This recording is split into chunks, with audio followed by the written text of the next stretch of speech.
요한계시록 계속해서 묵상하고 계시죠. 또한 이미 배운 요한복음과 요한 1, 2, 3서도 반복해서 또 읽고 있지요. 사도 요한이 요한계시록을 통해서 무엇을 말씀하고자 하는지는 누가 제일 잘 알겠습니까? 사도 요한이 제일 잘 알겠죠. 우리는 이 요한계시록을 사도 요한의 심정에서 바로 해석할 것을 먼저 우리가 약속했죠. 사도 요한의 심정에서 해석하려면은 그 당시에 역사적인 배경을 알아야 된다라고 말씀했습니다. 지금 방송 중에 문자가 들어오는데 확인해 보세요. 먼저 요한복음에서 우리가 영생의 정의를 했습니다. 영생은 곧 유일하신 참 하나님과 그가 보내신 자 예수 그리스도를 아는 것이니이다. 요한은 요한복음 17장 3절에서 이 영생을 정의하면서 예수 그리스도를 아는 것, 이 아는 것을 지속적으로 유지하고 발전시키기를 원하고 있습니다. 그래서 이 요한계시록 이 당시에 그 많은 무서운 환경 속에서도 예수 그리스도를 아는 이 지식, 즉 이 믿음을 지킬 것을 사도 요한은 강조하고 있죠. 2장 1절에 에베소 교회의 사자에 편지하라. 이 교회라는 의미를 요한은 말하고 있는데 이 에클레시아, 이 교회, 사자, 이 사자는 바로 1장 20절에서 7별로 이렇게 표현을 했고 7금 촛대는 7교회라고 이렇게 요한이 풀어줬죠. 그래서 이걸 가지고 다른 의미를 붙이지 말고 성경을 해석하는 형식에 따라서 우리는 7사자, 이 사자는 종들이지요. 바로 보내심을 받은 종들을 뜻합니다. 이 사람들은 당시에 설교자로 파송받은 사람들이죠. 그것을 제자, 사도 또 이 사자라고 그렇게 설명했습니다. 이 교회의 의미는 무엇이죠? 예수 그리스도를 믿음으로 받아들이고 그 믿음, 자기의 공로가 아니고 오직 그리스도의 공로로 구원받은 백성들의 모임이 교회이죠. 당시에 이 수신자들이었던 바로 이분들은 당시에 요한이 편지를 쓸 이 당시 95년 전에 밤모섬에 유배를 갔었죠. 사도 요한이 70년 유대 전쟁 이전에 이미 4년 전에 에베소로 옮겼습니다. 에베소는 소아시아에 있었고 거기에는 바로 로마의 속주들이 도시들이 있었죠. 이 헬라 시대를 거치면서 도시화 되었고 국가가 형성되었고 이제 로마가 점령해서 로마의 속주로 바뀌었던 도시가 바로 에베소입니다. 에게해를 중심으로 또 지중해 이스탄불과 콘스탄티노플을 중심으로 터키의 역사가 우리가 화려하게 시작된다는 것을 알 수 있습니다. 터키도 나중에 오스만드 정권 때 세계를 제패했죠. 그런 위대한 지역이 소아시아라 불리는 바로 에스보드 사빌라 7교회가 있는 곳이었습니다. 그곳을 염두에 두고 바로 요한은 이 편지를 쓰는 것이죠. 7교회라는 말은 완전한 교회, 온 세계의 교회로 받아들여야 합니다. 7이라는 숫자는 완전수죠. 그래서 이 7교회는 교회의 대표이지만 온 세계의 교회를 향한 하나님의 말씀이다. 이렇게 설명을 합니다. 사도 요한은 66년에서 약 70년 이 사이에 유대전쟁에 참여하지 않고 소아시아를 피해서 거기에서 약 30년간 목회를 했습니다. 이 교회는 그 앞에 사도 바울이 두란노 서원을 세우고 에스보드 사빌라 2차 전도 여행 때 교회를 세우고 또 거기에서 2년 반을 머물면서 목회를 했지요. 그때에 많은 제자들을 바울이 가르쳤고 신학을 가르쳤습니다. 바로 그런 역사를 가지고 있는 것이 에베소 교회였고 오늘 이 에베소 교회를 향하여 말하는 그 배경에 디모데까지도 들어갑니다. 또 바울이 목회하다가 요한이 하고 사도 요한이 목회하다가 디모데가 하고 또 요한이 유배 갔다 와서 다시 사도 요한이 또 목회를 합니다. 그 중간에 예수님의 어머니가 거기에서 장사되지요. 예수님께서 십자가상에서 어머니를 요한에게 부탁했고 요한은 제자들 중에 가장 오래 100년 가까이를 1세기를 살아내는 역할을 합니다. 그 주 무대가 바로 에베소였습니다. 그래서 이 에베소 교회는 요한이 알게 모르게 약 40년의 역사를 가지고 있으면서 제일 먼저 자신이 심호했던 교회 편지를 씁니다. 자신의 교회를 요한이 알고 있을까요? 없을까요?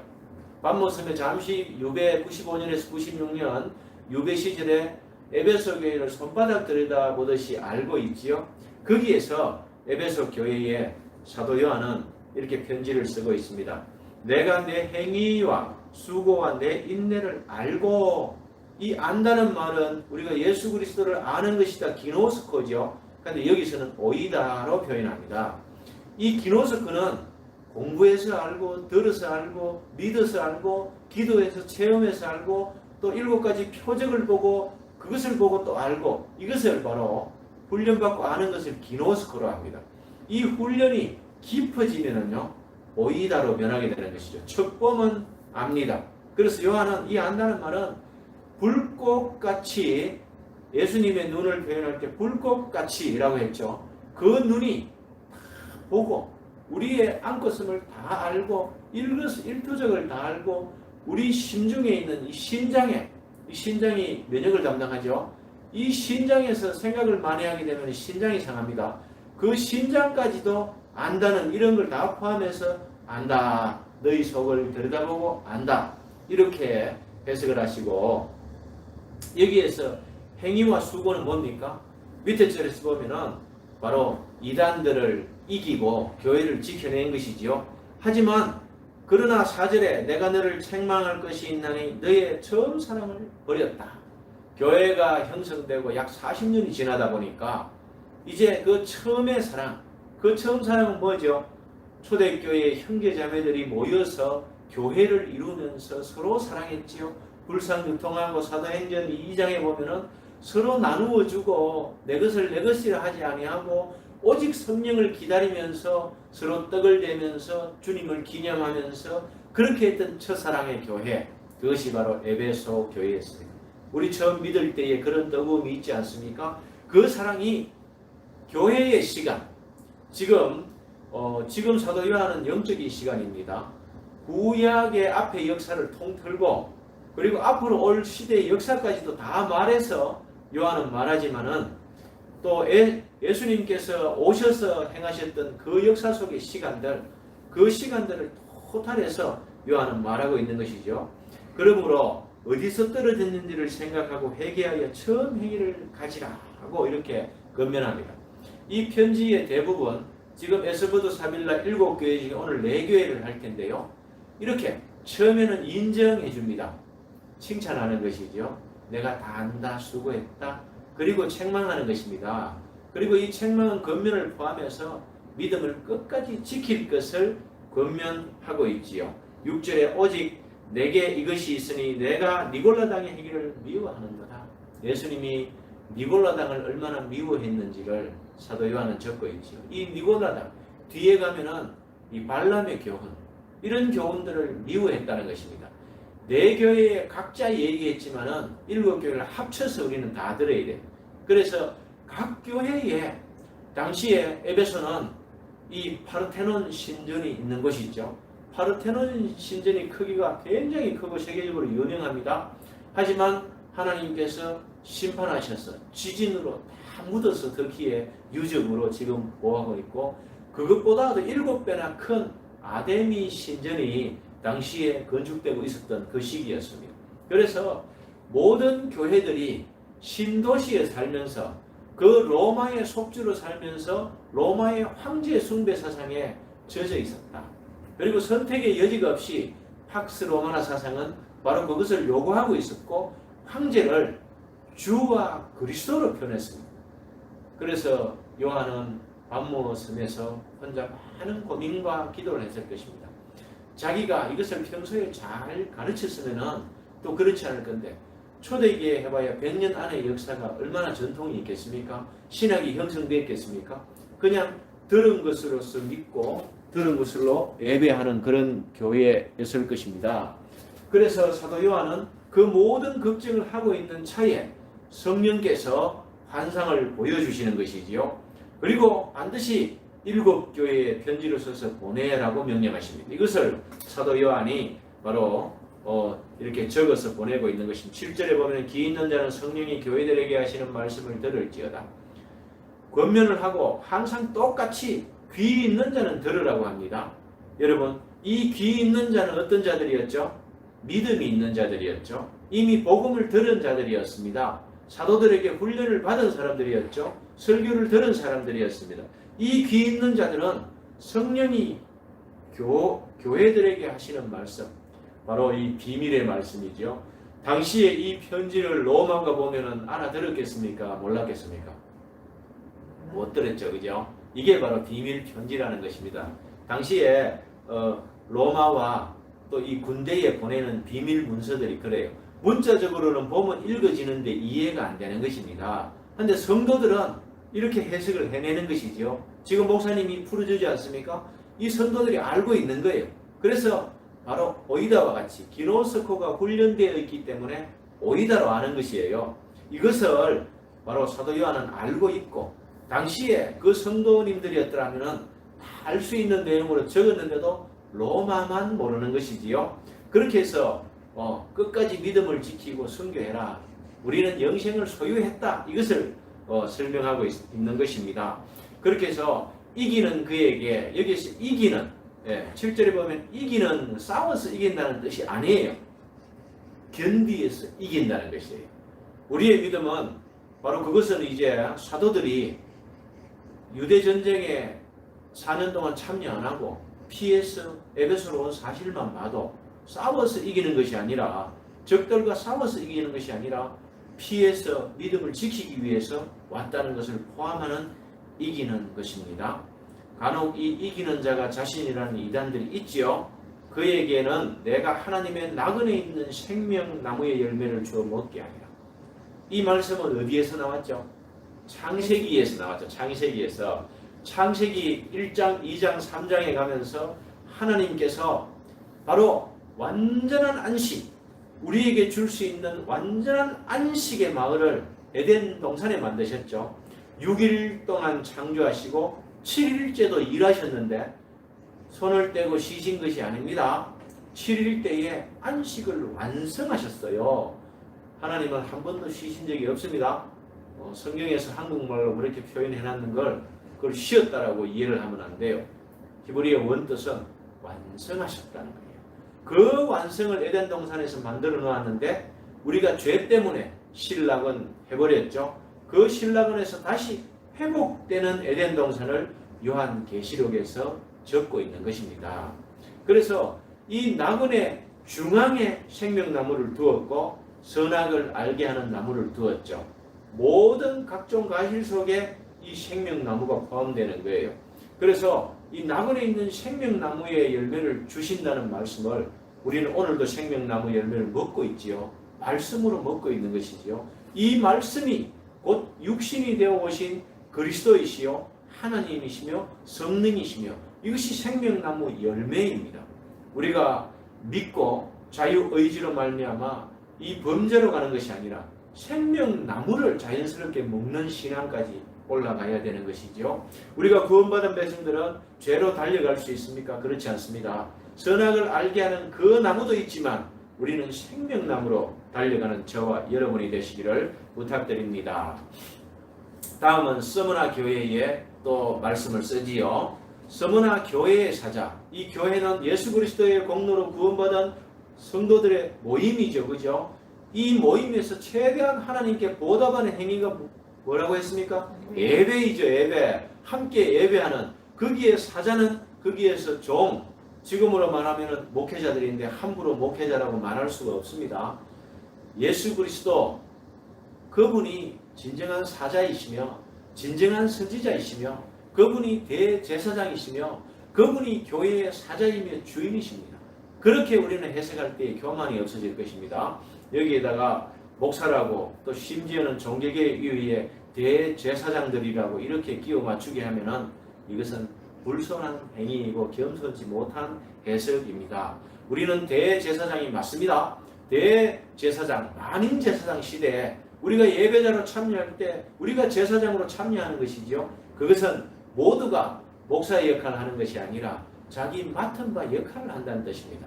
물을 준비하는 사람은 물을, 구제를 하는 사람은 구제, 예배에 참석해서 듣는 사람은 듣는 대로, 이런 모든 역할들이 만인 제사장 시대의 제사장으로 함께 예배한다는 것입니다. 높고 낮음에 있는 것이 아니라, 권자가 있는 것이 아니라 역할을 말하는 것입니다. 9절에 내가 내 환난과 궁핍을 알거니와 실상은 내가 보유한다리라. 이 서머나 동네에 있는 기독교인들은 가난했습니다. 왜 그렇습니까? 로마에 굽히면 부자가 되는데 안 굽히고 살기 때문에 주변인으로 살고 있는 것이요, 쫓겨나서 분리돼서 살고 있는 그런 형편들을 말하는 것입니다. 거기에서 가장 기독교인들을 괴롭히는 사람들이 유대인들이었습니다. 예루살렘에서 로마가 의도적으로 유대인들을 이주시켰죠. 이 이주를 시켰는데 이 사람들은 유대교로 인정을 받았죠. 70년에 예루살렘이 망할 때 요하난 벤 자카이가 유대교를 인정받았어요.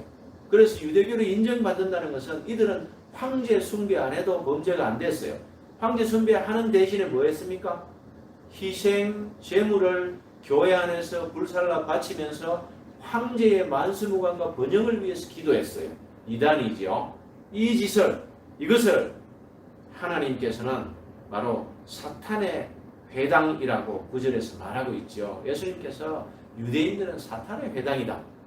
우리가 유대인들을 인정을 안 하죠. 그죠? 예, 그들이 마태복음에서 인정받는 그 유대인들은 우리가 인정을 안 합니다. 왜? 여기 사탄의 회당이라고 되어 있습니다. 왜 그렇습니까? 그들은 가장 중심 예수 그리스도를 인정하지 않았죠. 사도 요한이 계속 성육신을 강조하죠. 육체로 오신 예수 그리스도를 시인하는 자, 믿는 자, 그 사람이 예수 믿는 자고 그리스도인이다 했는데 이들은 예수님을 믿지 않았기 때문에 사탄의 회당이 되는 것이죠. 이건 누가 가르쳐주고 지금 리드합니까? 성과 악의 싸움에서 바로 사탄과 예수님과의 싸움이죠. 요한계시록의 싸움은 성과 악의 싸움인데 사탄과 예수님의 싸움입니다. 그렇게 큰 틀에서 싸움을 하는 것입니다. 하지만 그 싸움에서 우리는 맞붙어 싸우는 것이 아니라 인내하면서 믿음을 지켜서 이긴다는 뜻입니다. 10절에 너는 장차 받을 고난을 두려워하지 말라 볼지어다. 이 고난을 두려워하지 말라는 것을 각 교회에 계속 강조하고 있는 것이지요.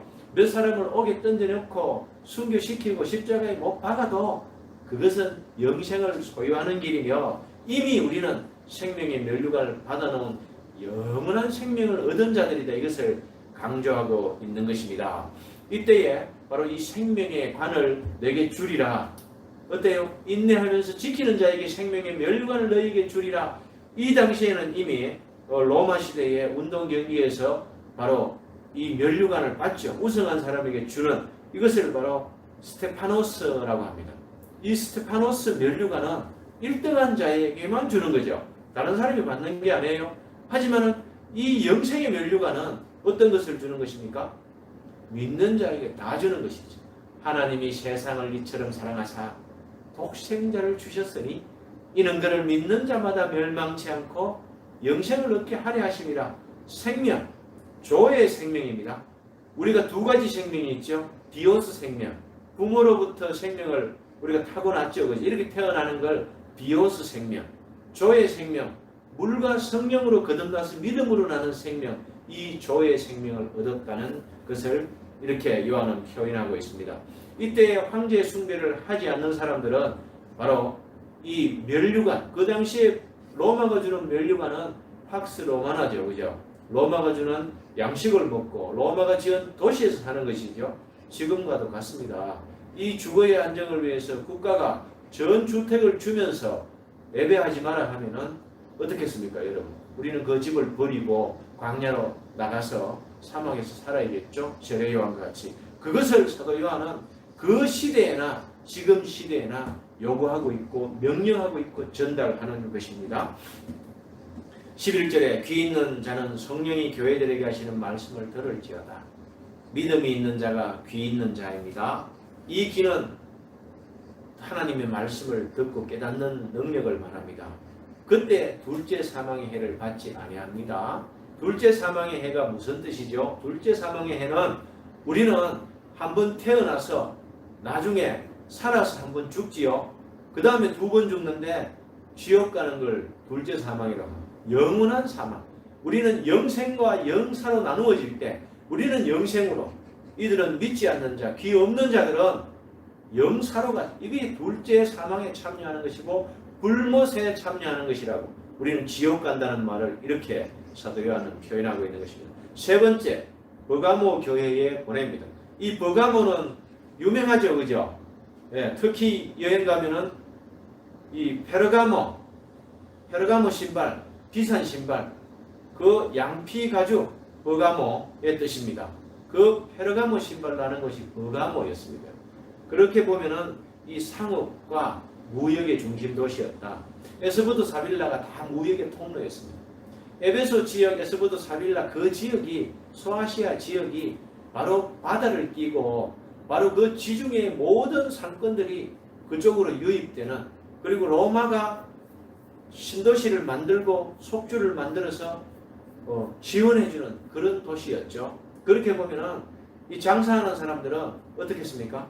그 정책에 잘 따라야 되겠죠.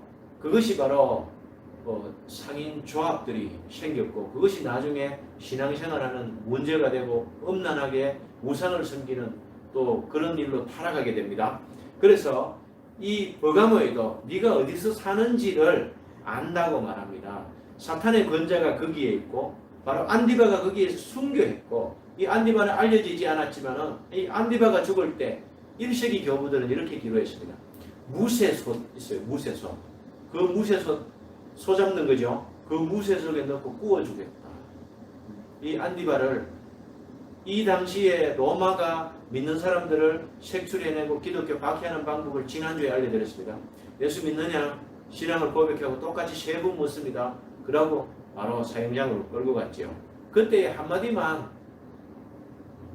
황제 숭배하겠습니다 하면 풀어주는 것이죠. 일제시대 신사참배하고 똑같습니다. 이런 위험 속에서 성도들이 그래도 가난하게 살면서 그렇게 니골라당을 미워하면서 그렇게 회개하고 살았다는 것을 말합니다. 이 나중에 17절에 보면은 이렇게 살면은 흰 돌을 주고 만나를 준다. 이 만나는 어디에 나옵니까? 구약 광야에서 하늘 양식으로 줬던 그 만나, 새로운 말씀을 깨닫게 해주시고 그 말씀이 육신이 되신 예수 그리스도, 그분을 우리에게 주시는 것입니다. 예수님이 만나입니다. 이 만나를 회개하면은 주고 흰 돌을 준다는 것은 당시에 검투사들이 검투 막 해서 우승하면은 상대방을 죽이면 그때 토큰을 줬습니다. 그 이름이 테세라인데 그 문화를 배경으로 해서 우리도 싸워서 이기면은 토큰 준다.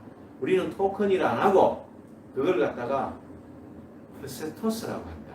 이렇게 이제 요한이 푸세토스, 흰 돌, 그것이 뭡니까? 생명의 면류관이나 생명책에 기록된 그 정서나 똑같은 내용의 흰 돌, 생명의 면류관, 영생의 표를 주시는 것이죠. 검투사들과 노예들이 칭찬받고 충성해서 목숨을 바쳐서 그 일을 하면은 준 그 토큰 티켓을 우리에게는 바로 이렇게 푸세토스, 흰돌, 생명의 면류관, 영생을 주신다. 이렇게 이해하면 되겠습니다. 다음은 두아디라 교회에 보내는 말씀입니다. 두아디라 교회의 사자에게 또 편지합니다. 그 눈이 불꽃 같고 항상 이 그 교회의 특징이 있습니다. 예수님의 그 1장에서 예수님의 그 영광스러운 모습을 표현했죠. 그렇죠? 양털과 같이 희고 또 불꽃 나온, 여기는 불꽃 같은 눈을 표현해서 예수님을 표현했고, 이거는 예수님이 직접 너희에게 전달한다는 것을 상징적으로 그렇게 나타내고 있습니다. 그리고 마찬가지입니다. 두아디라 교회도 큰 환난, 그리고 회개, 그리고 이 교훈, 이런 것을 말하면서 회개할 것과 그리고 우리가 끝까지 믿음을 지킬 것을 그렇게 권하고 있고, 26절에 보면은 이기는 자, 결국은 인내해서 믿음을 지키는 자, 그리고 끝까지 내 일을 지키는, 복음을 위해서 순교하는 자들, 그에게 만국을 다스리는 권세를 준다라고 이렇게 표현하고 있습니다. 사랑하는 성도 여러분, 이 아시아의 수도였던 버가모의 그 형편들 가운데에 또 믿음을 지켰고 이제는 두아디라, 이 두아디라 교회는 알렉산더 대왕의 퇴역 군인들이 모여 살았죠. 그러면 이게 이제 문화를 알겠죠. 퇴역 군인들이 모여 살았다. 그 문화를 알겠죠. 그 가운데 공업들이 있죠. 군인들이 뭘 잘합니까? 칼을 잘 만들고 무기를 잘 만들죠. 공업이 성행했다는 것입니다. 거기에서 또 자주색천, 자주장사를 하면 우리 신약에서 누구를 떠올립니까? 루디아 성도님의 고향입니다. 거기에서 자주를 공급해서 루디아는 상업을 갖다가 로마까지 가서 장사했죠. 예, 그렇습니다. 이 루디아의 고향이면서 거기에는 협동조합이 발달해 있었어요. 이 군인들이 조직을 잘 짜고 지휘를 잘하죠. 이 협동조합을 만들어서 협동조합에 종사하지 않고 가입하지 않고 같이 행동 안 하면 장사 못하게 했습니다. 그런데 살려면은 가담해야 되는데 그 가담이 아주 음란한 것이었습니다. 그래서 예수님께서는 그 뜻이라는 얘기는 네프로스, 신장 콤팥이라는 얘기입니다. 우리 속의 신장에서 그 작동하는 그 기능을 아시는 예수님께서 안다라고 얘기하는 것이죠. 거기에서 바로 이 프로그램, 상업 프로그램을 도입하지 않고 그냥 믿음으로 살아내는 그 성도들을 바로 응원하고 있습니다. 사랑하는 성도 여러분, 이들에게 새벽별, 바로 귀 있는 자는 성령이 교회들에게 하시는 말씀을 들을지어다. 이기는 그에게 내가 새벽별을 준다. 이 새벽별은 누구에게 있습니까? 예수님이시죠. 광명한 새벽별, 정확하게 설명하면 광명한 새벽별.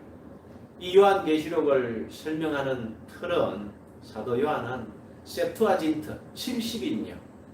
헬라 시대에 바로 이 믿음을 전수하기 위해서 72명의 학자들을 모아서 만들었던 이 헬라 시대, 알렉산더의 헬라 시대, 그때의 헬라어가 세계 공용어였습니다. 그때의 셉투아진트 70인 역에서 바로 구약 성경을 썼죠. 거기에서 나오는 내용들을 당시의 성도들은 다 읽고 알았습니다. 거기에서 새벽별 그러면은 예수님, 당연히 광명한 새벽별 이렇게 이해를 했죠. 그 새벽별을 줄이라. 여러분, 교회마다 칭찬하고 책망하고 회개하라라고 말씀했었죠. 그죠? 이 회개가 공용으로 다 했을 때 예수 그리스도를 다시 준다는 것입니다. 믿음을 가지고 있다가 실족할 수가 있습니다. 세상에 휩쓸려서 쓸려 내려갈 때가 있습니다. 하지만 때가 되면은 그때는 언제입니까? 하나님의 기뻐하시고 온전하시고 선하신 그때, 하나님의 때에 하나님의 방법으로 하나님께서 회개시키는 그 성령의 시간, 카이로스의 때, 그것이 크로노스와 맞닿았을 때 회개할 때라고 오늘 에스퍼두 네 교회에 예수님께서 사도 요한을 통해서 적어주시는 것입니다.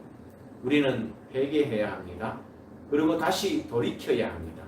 그리고 영원한 말씀, 그 생명의 면류관 소유했음을 알고 끝까지 견디고 인내해서 믿음을 지켜내야 합니다. 믿습니까?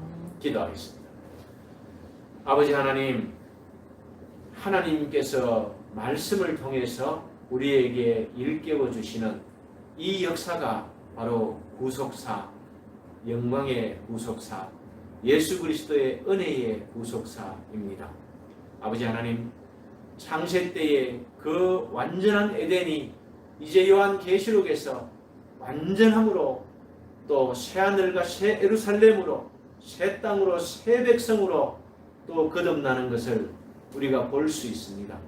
아버지 하나님, 우리가 새 하늘과 새 땅의 백성으로 살아가게 하여 주옵소서. 이미 우리가 영생을 소유했음을 알게 하여 주시고 이 세상과의 싸움, 사탄과의 싸움에서 승리하게 하옵소서. 그리스도께서 이미 사망에서 부활하셨기 때문에 우리도 부활할 것을 믿고 갑니다. 아버지 하나님, 주님 오시면은 우리는 영생으로, 또 믿지 않는 저들과 사탄들은 영사로 나가는 것도 알게 하여 주옵소서. 하나님이 세상을 이처럼 사랑하사 독생자를 주신 이유가 모든 사람들이 믿고 구원받게 하심을 더욱더 알게 하여 주옵소서. 오늘도 말씀으로 우리를 일깨워 주시고 또 우리를 위해서 피 흘리신 우리 주 예수 그리스도 이름 받들어 기도드리옵나이다. 아멘. 이제는 우리 주 예수 그리스도의 은혜와 아버지 하나님의 사랑과 성령의 위로교통 치료하심 회복하심이 전 우리 인생 가운데에 이제부터 영원까지 있을지어다. 아멘. 코로나가 아직도 멈추지 않고 창궐하고 있습니다. 사도 요한이 살았고 그 시대 이후에도 이 나라들이 어떻게 망하느냐 하면은 바로 역병으로 망했습니다. 여러분, 로마의 멸망도 역병과 연결되어 있고 종교개혁도 역병과 연결되어 있습니다. 오늘 코로나를 만난 우리는 요한계시록을 읽으면서 묵상하면서 힘을 얻어야 합니다. 반드시 말씀으로 우리 자신을 개혁해 나가야 합니다. 종교개혁 500주년, 교회개혁 500주년 이것을 우리는 돌파하면서 또 다른 말씀으로 우리 자신을 개혁하고 이 시대를 개혁하는 것이 우리의 사명이라는 것을 알고 성경을 읽고 기도하시기 바랍니다. 한 주간 또 말씀으로 승리하시기를 또 부탁드리면서 위생수칙 철저히 잘 지키고 백신 철저히 참여해서 맞으시기 바랍니다. 수고하셨습니다. 다음 주에 뵙겠습니다.